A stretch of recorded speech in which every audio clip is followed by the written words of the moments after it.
everyone. Welcome to the Glow Podcast today. I have a very exciting guest here with me today. I have Ali from About Face, and we will definitely talk to her. But if you are new here, we are Tailored Marketing, and we help aesthetic clinics and skincare brands grow their businesses and increase their revenue. So if you're interested, drop a comment below. Ali, I'm so excited to have you here, and thank you so much for joining us. I would love for you to just kind of go ahead and introduce yourself a little bit so our listeners know who you are. Absolutely. Thank you so much for having me today. Yeah. I'm an AP esthetician practitioner here in Minnesota. Here we have two different licensures. We've got a basic, which does like waxing, lashes, basic skincare, and then we've got an advanced practice, which covers all the microneedling and peels and more medical side of things. Yeah. I've been doing that for about 23 years. Awesome. Yeah, it goes really fast.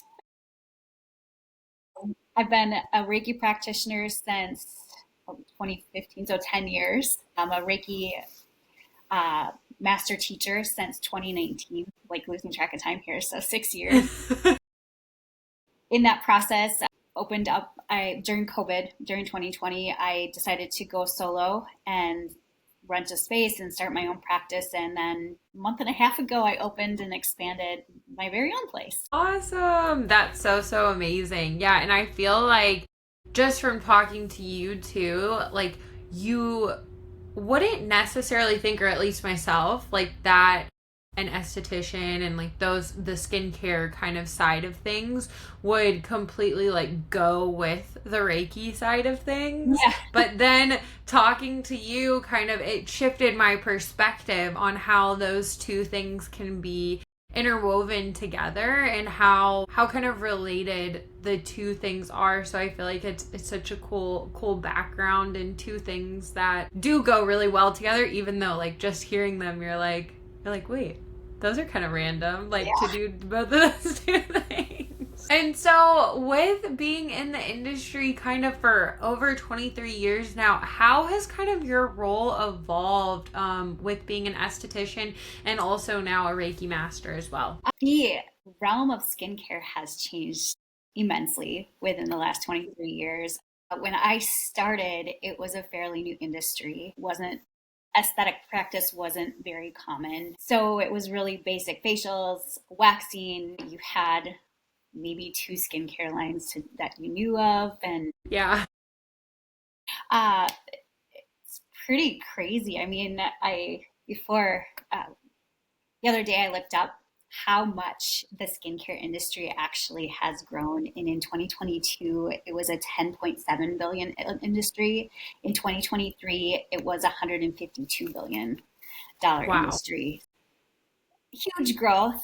Yeah. What we're able to offer to people have changed immensely. Peels have gotten more popular. I think in 2022, 2023, the big thing was microdermabrasion. I don't see that offered very much anymore. And it's kind of split. You've got the holistic side of aesthetics, and then you've got the medical side of aesthetics. And Yeah.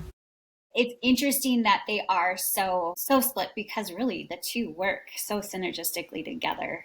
And I think that's what I realized, and that's what I started to implement in my business. Yeah, you brought up such a good point, because so many people, like, I know even when people are looking for a skincare product, they're like, oh yeah, like I want medical grade, and medical grade's great. Obviously, like I have no issues with that, but sometimes with the medical grade product, there's not really that intersection of more of the botanicals and the holistic and kind of more like natural side to the products too. And so I think like just coming from a product perspective, when you can integrate those two things, then it's like the nicest combination. And so it's almost like with our different treatments that we're getting, why can't they be both too? It's funny you bring up the medical grade products too, because when I was working in med spa, and those were the products that I was working with, the ingredients, other than the active ingredients, aren't that great. Yeah. So I think and when you go down the rabbit hole of figuring out how products are kind of going through the FDA and the requirements to become a product. It's just a matter of white papers. And Yeah.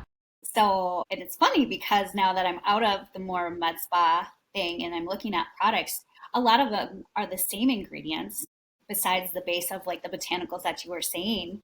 So they might not have the studies, but chances are they're delivering the same results, which kind of interesting. No, it definitely, yeah, it definitely is interesting. And then, like myself too, like I like more of the botanical side. And I feel like my skin specifically, like just testing with different products, like it does really well with a lot of the botanicals too. So it's almost like with coming from like a product stance, you just kind of test and see on your own skin because everyone's skin is very different. Yes, it is. I always tell my clients that it's not really the brand that I'm worried about. It's more so the ingredients of, what's important for them. Because No, one product line or one product for one person will be magic and then complete disaster for someone else. yeah, no, I completely agree with you. And so I'm so interested.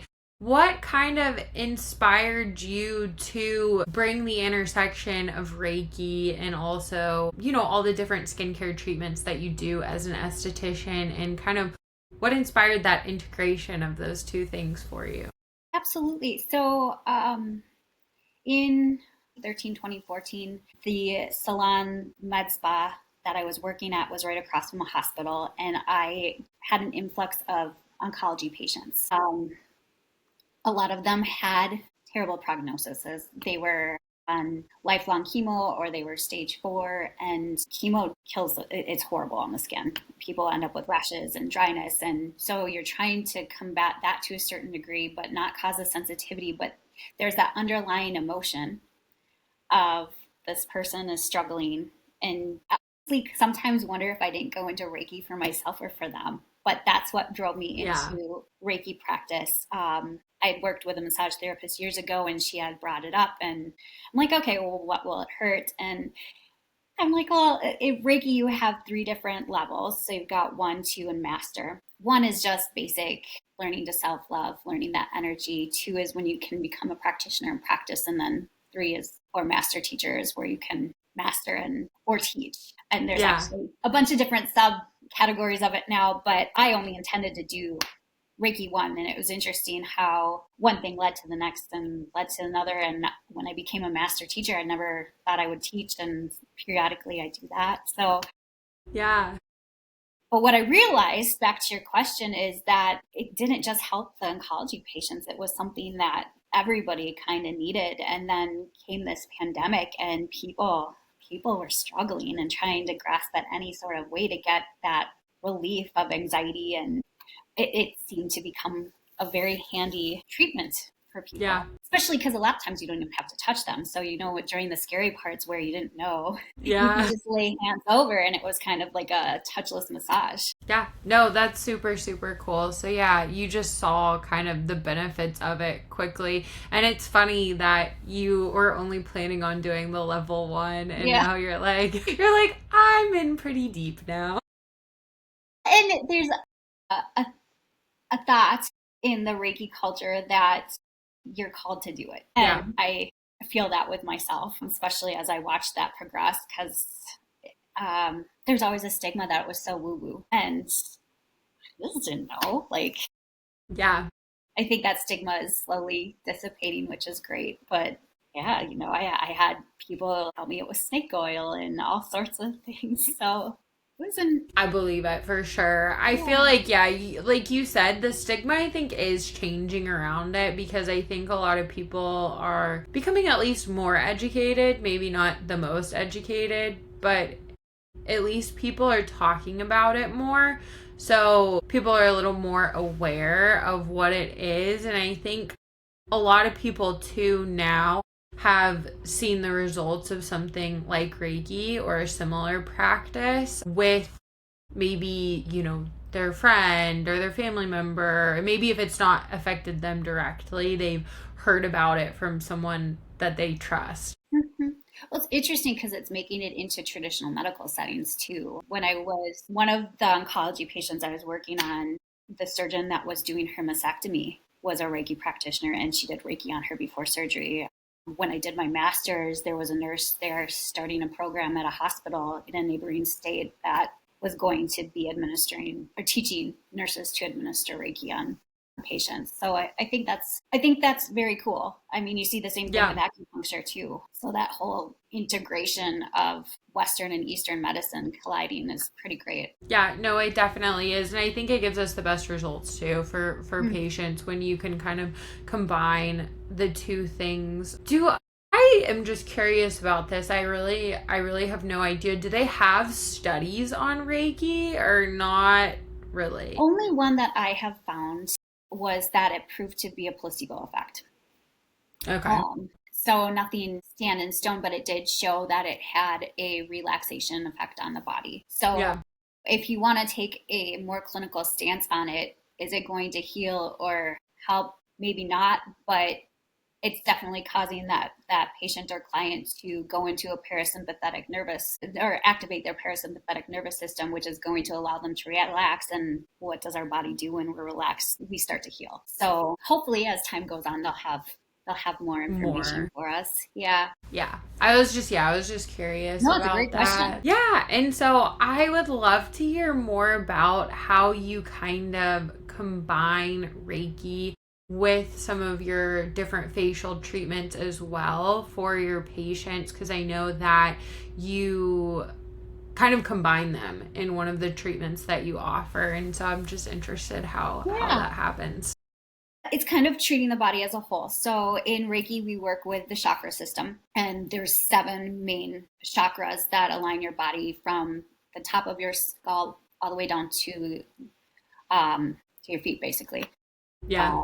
And each one has a connection to physical and mental and spiritual realms. What I kind of do is tap into those, see where the balances are off. What we're looking for is what's called byoki in Reiki, which means a blockage, which feels like heat. Simultaneously, because I'm doing a facial, I am doing a technique called face mapping, which you're looking at the face, and different parts of the face are attached to different organs of the body. So I would also call those reflex points. They're very similar to like what you would see with reflexology. And so, so you're kind of being detective. What is the chakra system saying? What is their skin saying? And where can I treat? You can also put Reiki into product and onto tools by theory. I kind of interlace all that. Sometimes I'll to feel out where the Chinese meridians are and do acupressure points with Reiki to help with that. It's just kind of a fun science project. Yeah. It's like you're like finding out, I mean, you've obviously found out a lot of use cases for it, but continuing to kind of experiment and push the limits with what you can kind of do next. Yeah. Yeah. Very much. You're like, there's endless possibilities. Oh, definitely. Yeah. No, that's super, super cool. So I guess like so most of your patients are obviously coming for their facial and obviously for Reiki as well. What do you see? Like, why do they keep coming back for more, kind of? Like, what has them where they're like, this is amazing, I need this every day? The feeling they leave is what I'm told. They leave grounded and less stressed. Yeah, and like a typical facial is not going to do that for you. You know, I mean, maybe a little bit, but I feel like after a facial, I feel like, okay, I'm really happy. Like I just got good self-care. Like my skin feels nice, but I don't normally leave a facial feeling like grounded. Right. You know? Yeah. For, a lot of the services we provide, I always joke around that we're trying to make pain feel as good as possible because they're not very comfortable. No, that's true. I can definitely see why you would say that. So when you're talking kind of about these different things, like you were just talking about with the energy facial, how do you kind of explain this to patients if it's their first time coming to you? I struggled with that for a long time, and it came out of the Reiki manual that Reiki is a Chinese energy technique that promotes relaxation and healing. Yeah. And that seems to explain it all. Yeah. People respond well to that. It's very matter of a fact. And I think what happened before I started like looking for the right thing to say is I got lost in all the different components that it can do. And, there's a lot of feeling out energy as far as sometimes it'll push back, sometimes it's just heat, sometimes you can actually feel waves. It's really funky. And for someone, I'm pretty scientific minded. You kind of get taken aback by this. You're like, okay, I'm feeling this, but there's no logic around it. So trying to convey that to someone is difficult and kind of spooky if you're not familiar with it. No, for sure. Yeah, no, I feel like especially if you are very like logical or analytic, your mind kind of works like that. And a lot of us do, that it is harder to kind of conceptualize what it's going to do. Mm-hmm. I mean, and if you think of it as quantum physics, everything is vibrating. We're just space. I read in a book somewhere that, a cell is like a cathedral and the nucleus is just a gnat inside of that cathedral. Like that's a lot of vibration to work with. And you can make it very scientific, but I think even wrapping your head around that visual is like, oh my God. I know, I was just thinking about it when you said that. Yeah. I was like, wait, that's such like a cool thing, but like that's kind of crazy too. Yeah, and think about the chair that you're sitting on isn't necessarily solid, but vibrating and not real. Yeah, it's trippy. It is harder to conceptualize, but it also like gives you the bigger picture of kind of how practices like Reiki work too. Absolutely. Yeah, no, I think that that's super cool. And so obviously like social media, we were talking a little bit earlier about kind of the education piece with Reiki and other Eastern practices as well. Like you mentioned acupuncture that people are learning more about. Do you think that social media has kind of helped with bringing some of that awareness to it? Absolutely. I think the big thing that I've noticed in my business with social media is before you get referrals from people and it would be hearsay, now you can go to someone's page and you can see for yourself. You can see videos of what people are experiencing. You can see the provider and see if, there's a connection. It's definitely a good tool with making people a little bit more open-minded about other practices that aren't mainstream. And you can see for yourself that it's not as like crazy as it might have been suggested prior to. Yeah, no, I completely agree with you. I feel like, and like, it's nice now too that if say you are interested in something like Reiki or acupuncture, you can go and look it up and see what kind of experience other people are having with it rather than just seeing like still images, like if you went to Google. Right. And so I think that's a really, really good point because maybe you're not even seeing a video of exactly the acupuncturist or Reiki master that you're going to be going to, but at least you can see someone's experience because it's like, okay, like this doesn't seem so scary or whatever. And there's the other commentary below it of other people that have experienced it, not just the person in the video too. So you got that affirmation that, this is great from more than one source. No, I definitely agree with you. I feel like, and also there's conversation around it too, because it's not even just like people commenting, it's maybe them asking questions and then other people are responding.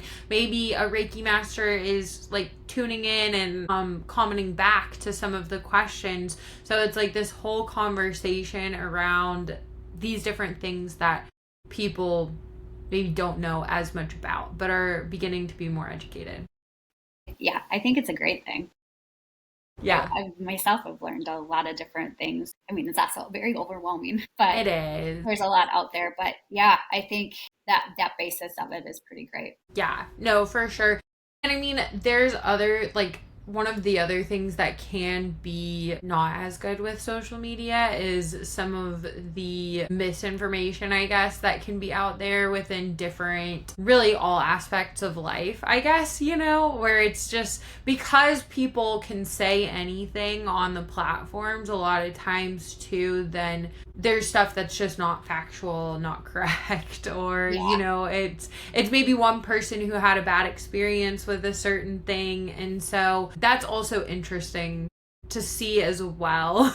It's yeah, I run into that a lot with skincare products because Yeah. influencers that have a lot of times beautiful skin are trying to sell something for someone with acne or and the funny thing with acne is consistency is key and you'll get these people and don't get me wrong, I've gotten influenced by people on Instagram too because they are Yeah. very compelling, but Yeah. you'll have these people roll in and be like, I can't seem to get things under control. I've been hopping from one thing to another and to another. It's like you gotta dial it down a little bit, but Yeah. also totally get it. Yeah, no, I think that, yeah, there's definitely a dark side to social media, Mm-hmm. that definitely being one of them, where you do have people creating compelling messages and maybe they're just switching too much, or maybe it's just not the best product Right. too, like that can definitely be a thing as well. A lot of times those influencers, they're motivated by money, Oh, so yeah. maybe it's not the best product, but then also, yeah, so there's definitely issues with it as well, but I think there's more good coming out of it than not good. Yeah. Oh, agreed. And I just think companies don't even know how to regulate that stuff at this point. Maybe down the line there'll be some sort of things put into effect, but until then, it's a ride. Yeah, no, exactly. And so I wanted to talk too about what is kind of your long-term vision for About Face and how you'd kind of like to see your services and the business evolve as time goes on. Sure. I am currently working on a CNAP certification, Certified Nutritional Aesthetic Practitioner. With that, I would also like to get certified in herbology eventually. It's kind of a hobby right now with my little garden in my backyard. But I think it would be great to have a client come in and be treated energetically, externally, and internally. Yeah. I would love to see an education aspect to my business kind of evolve where it's more of a community of learning, whether it's meditation, Reiki, skincare classes, even other estheticians wanting to learn. I think education is extremely important and community is too. Finding people that understand or want to know what you do or, kind of go back and forth with ideas around it. Yeah. I No, think that goes back to learning more, right? And from each other. for sure. No, I 100% agree with you. I was talking to somebody recently and we were talking about longevity and just longevity in general, really. And, a lot of the stuff that people talk about with longevity is like, eating healthy, exercising, purpose in your life, like all of these things that we know are really good for you. But Yeah, one of the things that people often forget is community, absolutely. because it's so important to have good people around you who, and if they're like-minded, it's obviously a good thing too, if you're Yeah. trying to accomplish the same thing or working towards a goal together. And I think that's how ideas evolve. Yeah. You can start being like minded, but people might have a different perspective of the same thing. And then all of a sudden you're coming up with this whole other idea. And it's kind of brilliant to watch. Yeah, no, I completely agree with you. It's really, really cool to watch people who are like-minded but also open-minded and Mhm. creative too, and Yes. just kind of see the awesome things that can flow out of that. Yeah. Gosh. Yeah, it's a gift. It really It to is. watch something like that for sure. Yeah, no. And so I know during our first conversation, you also told me a quote that I really like: treat your skin like an organ. Yes, Can you kind of unpack what that means to you and kind of how you approach that with your clients as well? absolutely. I think that with all the skincare that's out there, I think people, topical skincare, I think that people forget that your skin is actually an organ. It's connected to all your other systems in your body. Your hormones, your gut, everything is interconnected. And I think that, people will come in and they'll be like, well, I'm struggling, but I'm switching from this to this to this. And it's like, okay, but what are you, like, I hate to say it, but what are you eating? Like, are Yeah. you eating inflammatory foods? Are you going to McDonald's every day? And are you moving? are you sedentary? Like that's going to affect your skin just as much as it's going to help affect your heart and Yeah. everything else. I see a lot of the common thing that I see is inflammation. I remember years ago, and I honestly don't know if there's a lot of truth behind it, but if you have hives on the outside of your skin, you're inflamed in the inside of your skin as well. And Yeah. I think that's what kind of spiraled this thought process of treating your skin as a whole. Um, and why I started going into the CNAP program and stuff. And it would never be in my wheelhouse to diagnose or to set up someone with a diet plan, but to point out that, okay, I actually made a tracker not too long ago where it followed someone's cycle Yeah.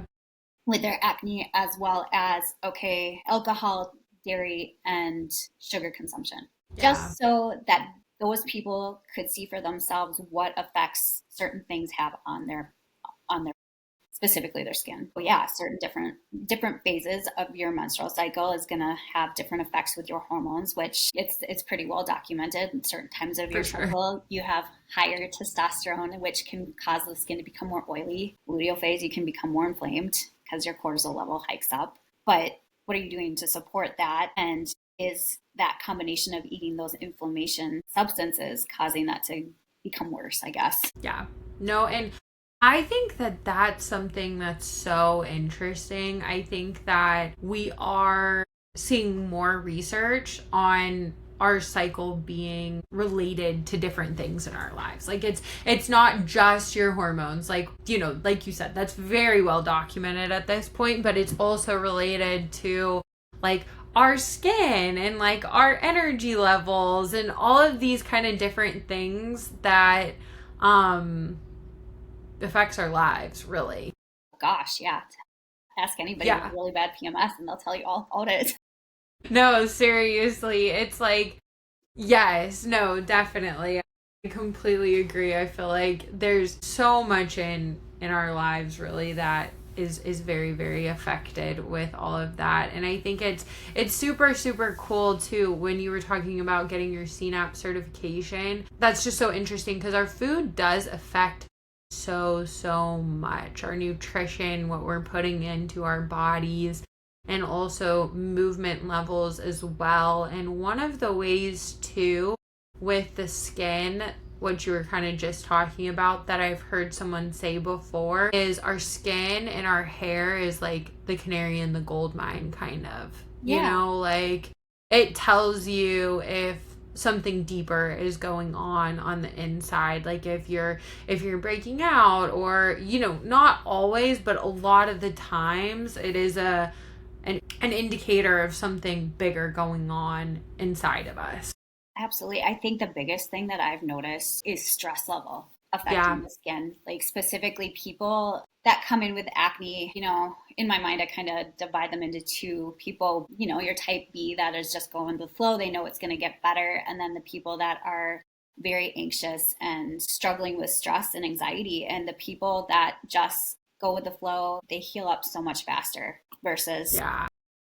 that other group of people. And it is a very psychological thing to be dealing with. It's on your face and it's frustrating. And so I understand the anxiety and stress level, but it's just interesting to watch that all play out Yeah. with an organ, right? So if it's affecting your skin that way, what is it doing to the rest of your body? Yeah, no, it is. It's so interesting. And I've seen, I don't know if you've seen this, but like those like full, this is kind of off topic, but the Yeah. full body scans where you can kind of like go in and see. I don't know exactly how they work. I've heard like a little bit about them, that Yeah. it's kind of new. Like obviously they've been doing the research for a long time, but they're new to the actual public. And you can go in and kind of see how everything is functioning at like a high level of what happens. I think it's awesome. I think it's going to be really interesting to watch how medicine comes along in the next decade. And, you know, and people are much more into testing, getting a baseline testing of like nutrients and blood levels and stuff. And I think the two, I'm hoping that what happens is we become more preventative than solution, or, Yeah. you know, what's the word that I want? Basically fixing or Yeah. hearing. Yeah. No, for sure. I completely agree with you. And I think practitioners and doctors too, this is obviously my personal opinion, like just Mhm. from talking to people, but I do feel like people are headed more towards that way. They want to be more functional, they want to be more holistic, they want to be more integrative. And I think that doctors want it to be that way, and I also think patients want it to be that way too. I think that we're going to see it evolve more in that direction. I don't know how long that will take, but I Yeah, think we're already trending towards that.